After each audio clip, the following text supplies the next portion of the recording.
L'information de 23h sur RTI1. Madame, monsieur, bonsoir, soyez les bienvenus. Les titres au sommaire de ce journal. Première réunion à Abidjan de la WAPAC, une association ouest-africaine pour faciliter et encourager l'interaction entre les commissions de finances et du budget. Les gouvernements pour plus de transparence et plus de responsabilité dans la gestion des fonds publics dans la sous-région. Et nous verrons aussi le dossier Inter dans ce journal qui dresse ce soir le portrait d'entrepreneurs à succès ivoiriens qui vivent au Niger, des Ivoiriens qui se démarquent hors de nos frontières. Leur parcours à suivre dans cette édition. Et l'actualité à l'international, les autorités belges interpellent 7 présumés partisans de Daesh après 9 perquisitions dans l'ouest de la Belgique. Des partisans étaient soupçonnés de préparer un attentat dans le pays. Le vice-président de la République de Côte d'Ivoire, Tiemoko Mélié-Koné, a quitté Abidjan ce jeudi pour Londres. Il représentera le président de la République à la cérémonie de couronnement du roi Charles III, roi d'Angleterre. Cérémonie prévue le 6 mai prochain dans l'abbaye de Westminster à Londres, 70 ans après le couronnement de sa mère, la reine Elisabeth II, décédée le 8 septembre 2022. Le comité exécutif de l'Association des commissions des finances de l'Afrique de l'Ouest a tenu sa première réunion ici en Côte d'Ivoire au siège de l'Assemblée nationale. Des parlementaires de 12 pays sont dans le pays sur le territoire ivoirien pour une démarche d'abord pour informer leurs pairs sur l'évaluation et le contrôle de l'action gouvernementale et des finances publiques. Et les meilleures pratiques en matière de gestion publique ont été partagées à cette occasion. Le point avec Lanciné Bakayoko. Au cours de cette première réunion de son comité exécutif, ici au siège de l'Assemblée nationale de Côte d'Ivoire à Abidjan, l'Association des commissions des affaires économiques et financières de l'Afrique de l'Ouest a réitéré la nécessité de travailler en totale synergie pour une meilleure évaluation des politiques publiques et un contrôle efficace de l'action gouvernementale. La WAPAC vise l'édification d'une communauté parlementaire informée, capable de promouvoir les meilleures pratiques en matière de gestion des finances publiques et de garantir l'exercice effectif des pouvoirs des parlements dans le processus de reddition des comptes afin d'améliorer la transparence budgétaire et de lutter plus efficacement contre la corruption. Cette interaction entre les parlementaires devrait surtout permettre d'optimiser la gestion des fonds publics. C'est dans cette dynamique qu'au terme des dernières assises de Niamey, le comité exécutif de la WAPAC a porté son choix sur la Côte d'Ivoire. Saluer la grandeur d'esprit du président de la République de Côte d'Ivoire, son Excellence M. Alassane Ouattara, qui depuis son accession à la magistrature suprême met tout en œuvre pour faire de notre pays un modèle de bonne gouvernance en Afrique en s'appuyant sur la réforme des finances publiques. L'Association des commissions des affaires économiques et financières de l'Afrique de l'Ouest a été créée en 2009 à Accra, au Ghana. Cette association s'est donnée pour raison sociale de lutter contre la corruption et de contrecarrer la prévarication de la fortune publique. Le secteur du transport se transforme dans la commune d'Abobo. 15 nouveaux minicars neufs dits Baka ont été remis aux chauffeurs dans cette commune. C'est une initiative du ministère des Transports qui répond à la politique de renouvellement du parc automobile dans le district. Le point avec Serge Coléa. 15 véhicules flambant neufs remis à l'association des chauffeurs de Baka du district d'Abidjan, section Abobo. Les membres reçoivent les clés des mains de la ministre d'État, Kandia Kamara, maire de la commune. Un geste qui répond à la politique de renouvellement du parc automobile conduite par le ministère des Transports. Les bénéficiaires issus de la commune d'Abobo se réjouissent d'être éligibles à ce programme. Tellement je suis content pour avoir 7 véhicules, c'est pas qu'il faut dire. Ça fait 30 ans, Yorubaga. C'est la première fois pour bénéficier d'un véhicule neuf comme ça. Financé par le Fonds de développement du transport routier, ce programme vise à assainir le secteur, améliorer les conditions de travail des conducteurs et le voyage quotidien des citoyens. Nous avons commencé par des taxis. Après, nous avons poursuivi avec des camions. Aujourd'hui, nous attaquons un segment très important, le segment des mini-cars. Et mettre à la disposition des transporteurs-conducteurs ces mini-cars, cela démontre que la politique donc, de renouvellement du parc automobile est une réalité. Aujourd'hui, nous luttons contre l'incivisme routier. Le faisons en ayant avec nous les transporteurs, ainsi que plusieurs associations de consommateurs, donc les usagers de la route. Aujourd'hui, nous sommes certains que cette lutte-là va payer. La ministre d'État, Kandia Camara, se félicite du choix de sa commune. Elle appelle les chauffeurs au civisme routier et au respect de leurs engagements. Aussi, je lance un appel à tous les transporteurs d'Abobo. Parce que l'opération commence par nous et c'est en même temps un défi. Parce que si nous voulons que cette opération se poursuive, il faut que les transporteurs d'Abobo, les premiers bénéficiaires, se montrent exemplaires. Exemplaires dans l'utilisation de ces véhicules, exemplaires dans l'entretien de ces véhicules, exemplaires dans le comportement même et exemplaires à tout point de vue. Évidemment, exemplaires dans le remboursement des traites. Ces mini-cars de 22 places montés par Sotra Industries vont desservir les communes d'Abobo et d'Adjamé. Coût du transport, 300 francs CFA. Et voilà une initiative publique qui s'étend à toutes les communes du district d'Abidjan et qui permettra une bonne réglementation du secteur du transport. En commun, une autre remise, cette fois dans le secteur de la santé. Ce sont des équipements médicaux d'une valeur de 600 millions de francs CFA. Un don de l'OMS avec pour objectif de consolider la surveillance intégrée des maladies et les programmes nationaux de santé. Le développement de Walter Amadou Ouattara. Essentiellement, ce don est composé de 762 tablettes, 203 ordinateurs portables, 20 porte-échantillons réfrigérés, 1400 chaises. Un geste de l'OMS, Organisation mondiale de la santé, qui réaffirme son engagement à contribuer à l'amélioration du système de santé en Côte d'Ivoire. Au nom de la directrice régionale de l'OMS et Dr Moueti, féliciter le gouvernement de la Côte d'Ivoire pour les efforts inlassables et les progrès importants réalisés pour la santé et le bien-être des populations vivant en Côte d'Ivoire. En appui aux différents efforts remarquables du gouvernement ivoirien, l'OMS a le plaisir de remettre aujourd'hui au ministère de la Santé un lot de matériel et d'équipements destinés aux services décentralisés pour leur permettre de délivrer des interventions de qualité et aussi de bâtir la résilience nécessaire pour faire face aux défis futurs.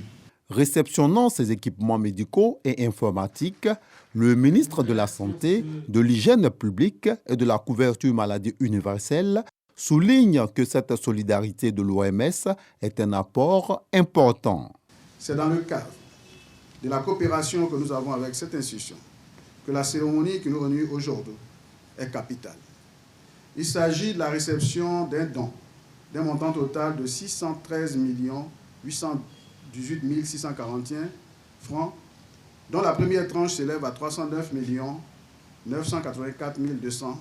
Je voudrais manifester ma joie de recevoir, en ma qualité de ministre en charge de la Santé, ce don important. Et je voudrais exprimer ma profonde gratitude et la gratitude de notre pays à l'OMS, tout en rassurant que je mettrai un point d'honneur quant au suivi de leur bonne utilisation pour améliorer les performances de notre système de santé.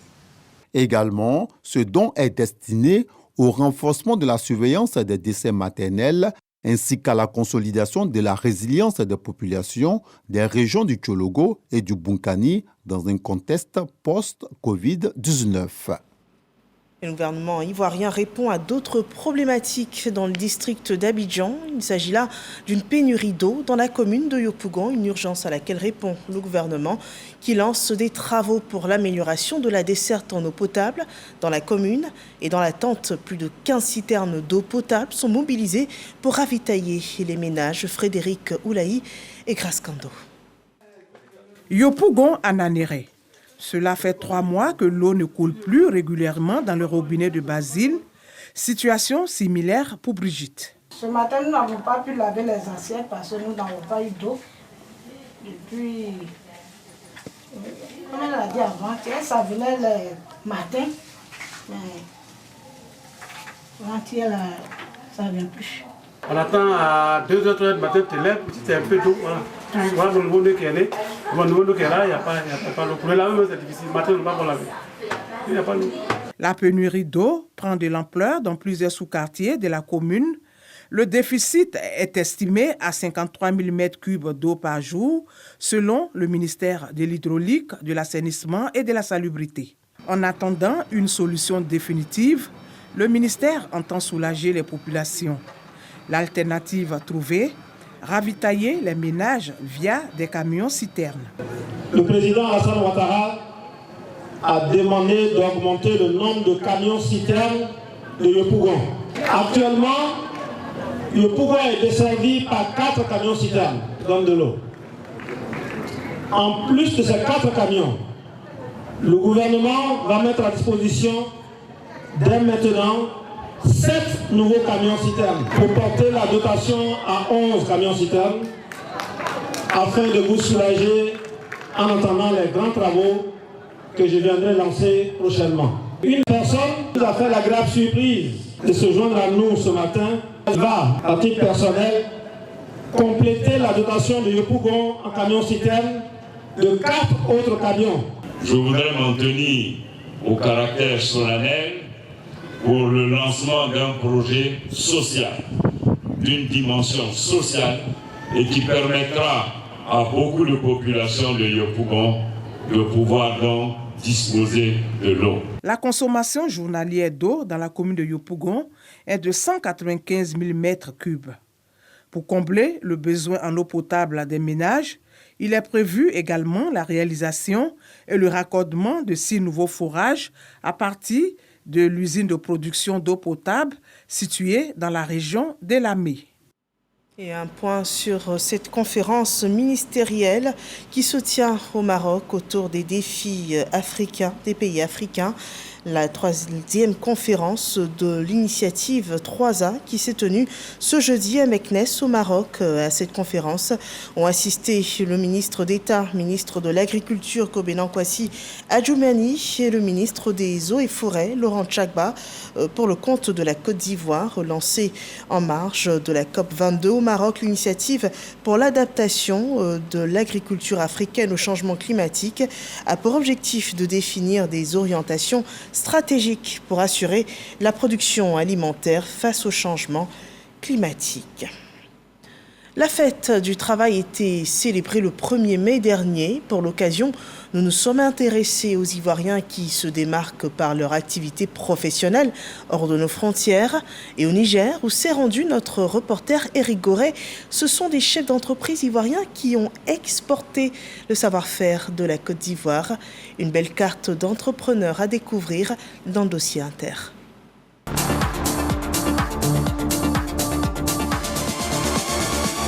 Je suis arrivé au Niger grâce à une entreprise pour la représenter dans ses différentes activités. On était dans le domaine de la monétique. Après cela, nous avons eu un certain nombre d'opportunités ici.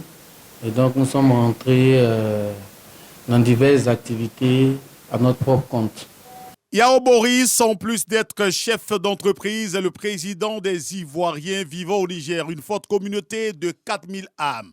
Nous avons eu un certain nombre de félicitations des autorités ivoiriennes quand elles arrivent au Niger, vu l'organisation que nous mettons en place pour les accueillir en collaboration avec le consulat. Nous ne faisons pas de politique au sein de la communauté parce que nous savons que la politique divise beaucoup. Nous assistons les Ivoiriens quand ils ont des événements heureux.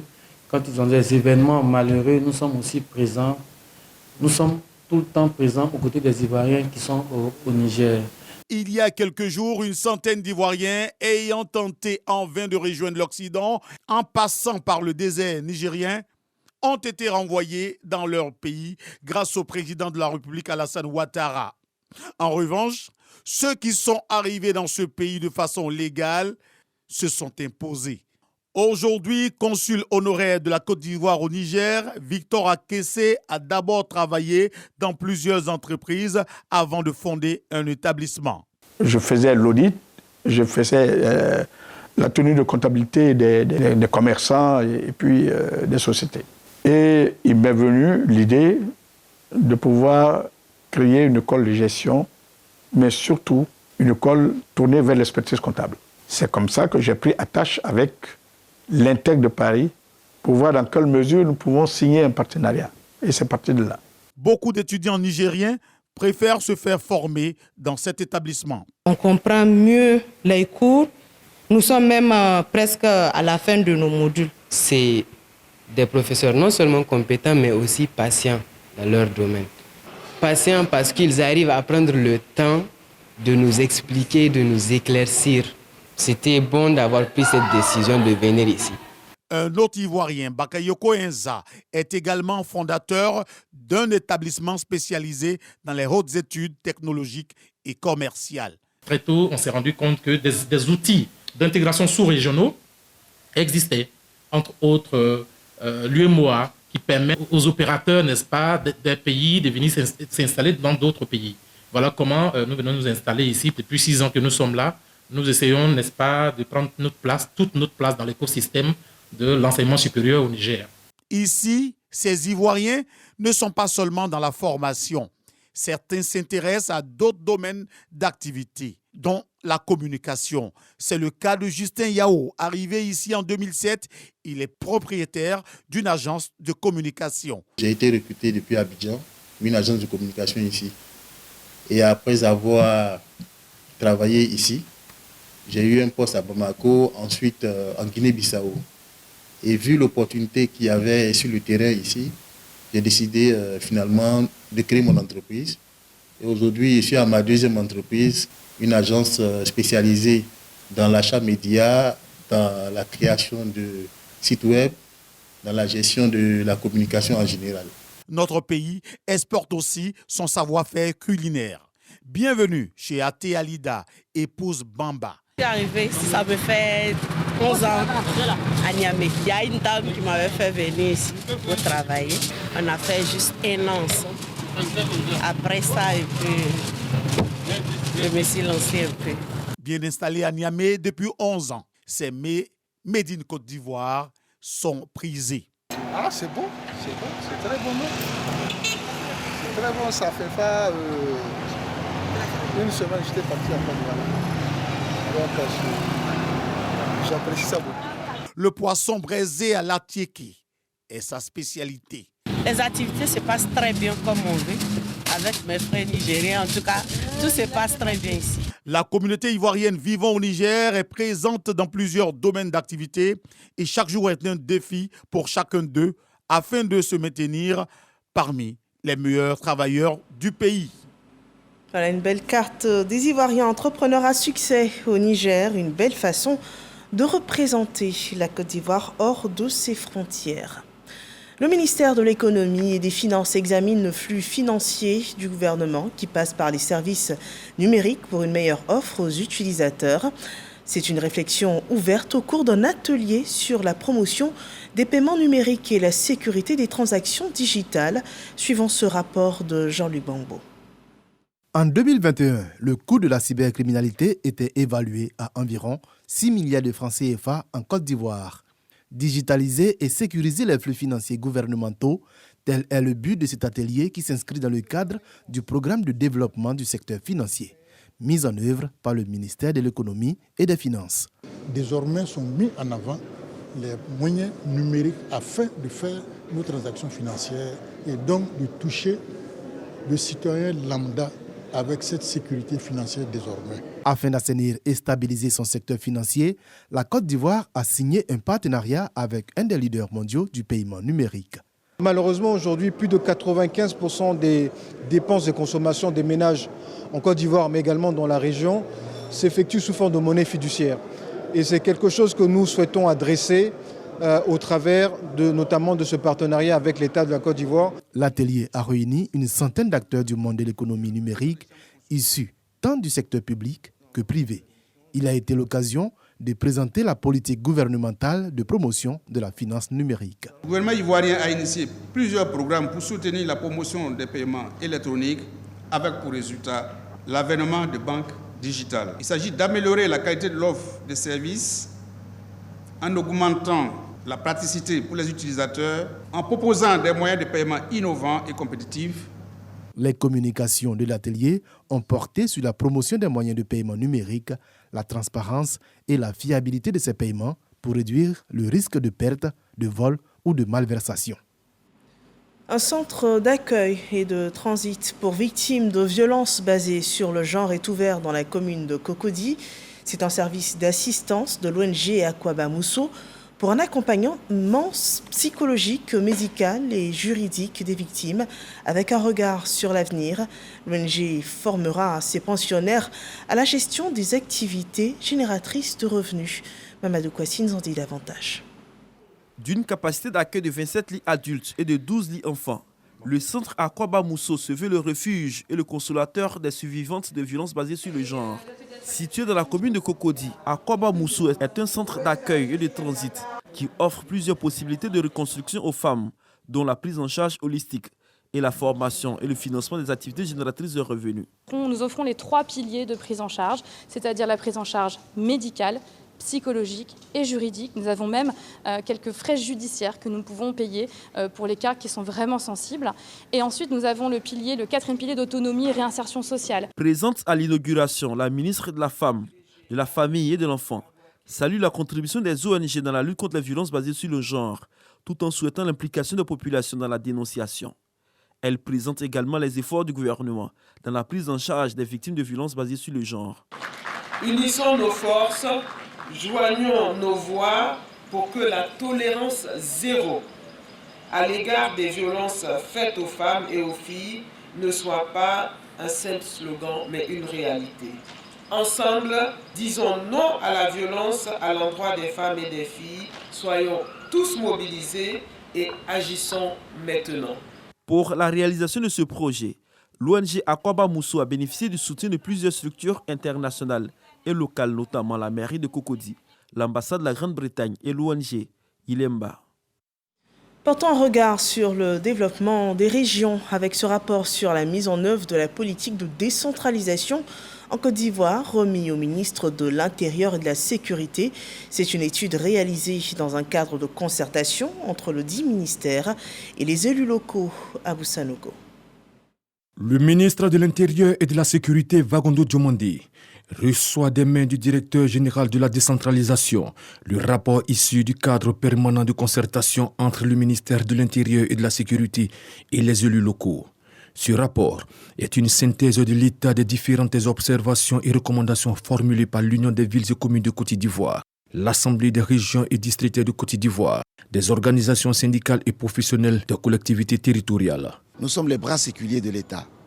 Dans le cadre de l'aménagement du territoire, nous pensons que ce processus permettra à terme de faire de la décentralisation un des piliers de la bonne gouvernance voulue par le président de la République qui veut une Côte d'Ivoire solidaire avec des soubassements assez forts. Pour le ministre de l'Intérieur et de la Sécurité, Vagondo Diomandé, ce rapport est le fruit d'un travail de réflexion d'engagement en vue de contribuer au développement de la Côte d'Ivoire. C'est vous qu'on voit au quotidien.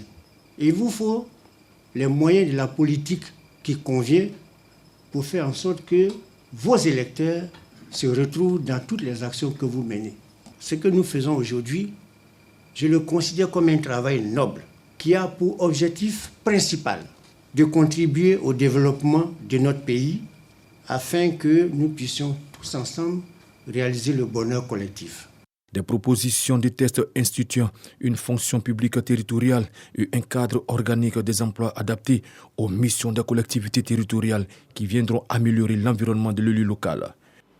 L'actualité politique en Côte d'Ivoire enregistre une rencontre entre le secrétaire exécutif du RHDP et la jeunesse partisane du RHDP. Ces derniers sont invités à se mobiliser et à soutenir les candidats choisis et présentés par le parti aux futures élections municipales. Laure Goretti et Sidonie Davila. Le RHDP se prononce sur les candidatures indépendantes de certains de ses membres. Au cours d'une rencontre avec la jeunesse, initiée par le secrétariat national en charge de la jeunesse du parti, des directives sont données. Le message est clair.